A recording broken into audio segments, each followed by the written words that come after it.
Hello, everyone. Welcome to another edition of Something to Think About. Like, share, and subscribe to my channel if you care to do so. I really appreciate the support. And if you care to support my content, you can pick up a copy of my book, Limited Duty. It's available on Amazon, and I'll leave a link in the comment section where you can order one. And remember that a percentage of every book sale goes to helping the Wounded Warrior organization. Now, let's get on with something to think about. He forgot to mention the Democrats' real history. Joe Biden was in Tulsa yesterday to speak about the 100th anniversary of the race massacre that occurred in that city, destroying the Greenwood area of Tulsa, better known as Black Wall Street.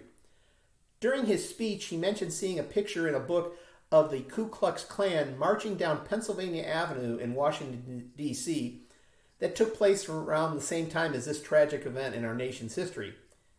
He went on to mention that there were 37 members of the House of Representatives, 5 members of the Senate, and multiple governors who were all members of the Klan during this period, and all of whom were Democrats. He failed to mention that the Klan was started by the Democrats as a means of intimidation through violence against blacks, the same type of violence and intimidation experienced by those in Tulsa. Then, if he really wanted to be accurate, he should have mentioned that every Democratic inauguration is technically another Klan rally, since they are historically the party of the Klan.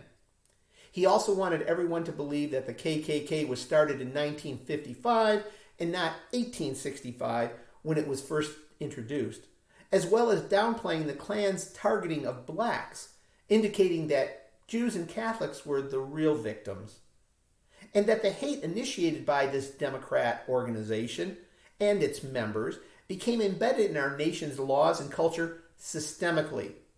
The very systemic racism that Joe Biden learned and continues to practice during his almost 50 years in D.C.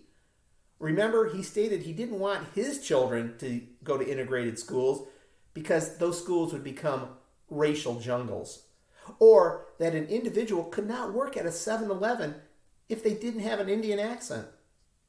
Why didn't he mention these personal anecdotes of perpetuating and participating in systemic racism? Was it because it would make him out to be a hypocrite? He stated that we just can't choose to learn what we want to know, but what we should know. But Joe, that requires choosing to disclose everything we should know, and not just choose what you want us to know.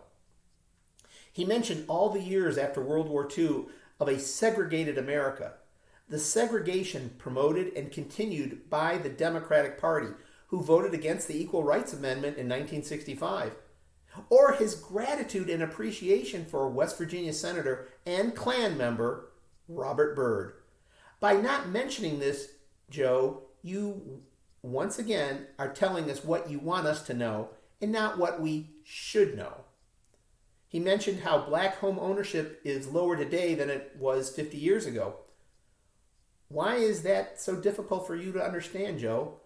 The Democrats destroyed the black families when they took the father out of the home by promoting welfare in the black community, and then built public housing that dissuaded black home ownership. All policies and agendas implemented by, you guessed it, the Democrats. Joe even had the audacity to say that white supremacy is the biggest threat to America, but failed to mention BLM, Antifa, censorship of free speech by the tech giants and mainstream media. He asked the audience to close their eyes and picture what happened in Charlottesville, Charleston, and the Capitol building on January 6th.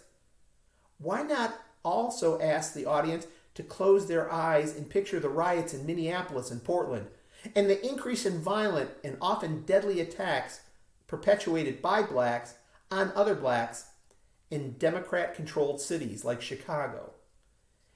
Have them visualize the entire picture, not just what you want them to know, but what we should know, which is the truth, the whole truth, and nothing but the truth. Thanks again for listening. Like, share, and follow me. I do appreciate that. Leave a comment, as I always appreciate hearing what you have to think. and continue to support our military and first responders. And as always, take care and God bless.